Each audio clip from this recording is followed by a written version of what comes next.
may be a sleepy weekday morning in Smyrna, but inside Painted Stave Distilling, managing partner Mike Rasmussen is on the verge of big things. So what we're starting today will, by about 7 days from now, be 120 gallons of bourbon filled into barrels, and it'll rest for 2 years before it's ready to be bottled.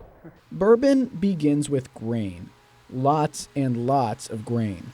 We're going to start off a batch by grinding up about 275 pounds of rye. If you happen to be making Diamond State bourbon whiskey, you follow that up with 700 pounds of corn, and by turning on a very noisy mill.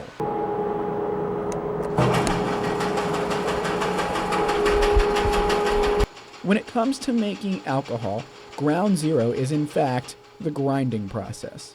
What we're doing is we're trying to get it ground up into the most efficient manner possible, which is a lot of surface area. This will allow it to cook quickly and break down very, very efficiently. That'll give us the most sugar, which ultimately gives us the most alcohol.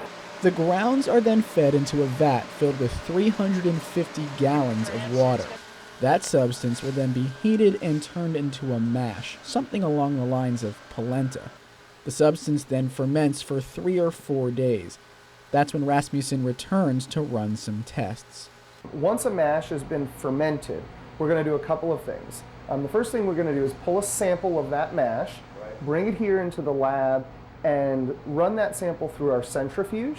That separates out the yeast, leaving what distillers call the beer. If you tried this, it would taste kind of like a very thin, sour beer. Rasmussen tests the substance to make sure the yeast actually ate up all the sugars in the mash. Then he fires up the still, heats the liquid, and harvests the alcohol. If this looks kind of like a big science experiment to you, well, that's exactly how it looks to Ron Gomes. My fun title is Modern Alchemist.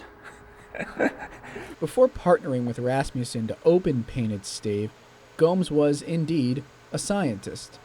My last paying job was assistant professor of orthopedics, Penn State College of Medicine. When he was out of town for symposia, he would sneak off to craft distilleries.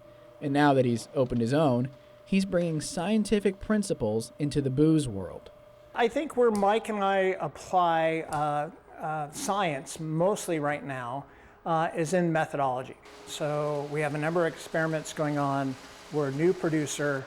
We're trying to understand grains. We're trying to understand aging in terms of our barrel finishing process. So we really have to apply a rigorous methodology to get something out of that. Gomes and Rasmussen love to experiment. They created a gin with lavender notes, a vodka infused with scrapple. Each of these experiments begins with a hypothesis, then a prototype, then an attempt to scale up. It's a lot of the same principles you'd use in the lab, and it takes a lot of the same instincts. Most things start with reading. So in science, you read the literature. You have to know what's done. You have to know what's been done, how it's been done, and then there's a certain amount of interpretation on that. Much of what makes Gomes and Rasmussen's liquor distinct is in the interpretation. It's an art and a labor, but one that takes a scientist's commitment to the process.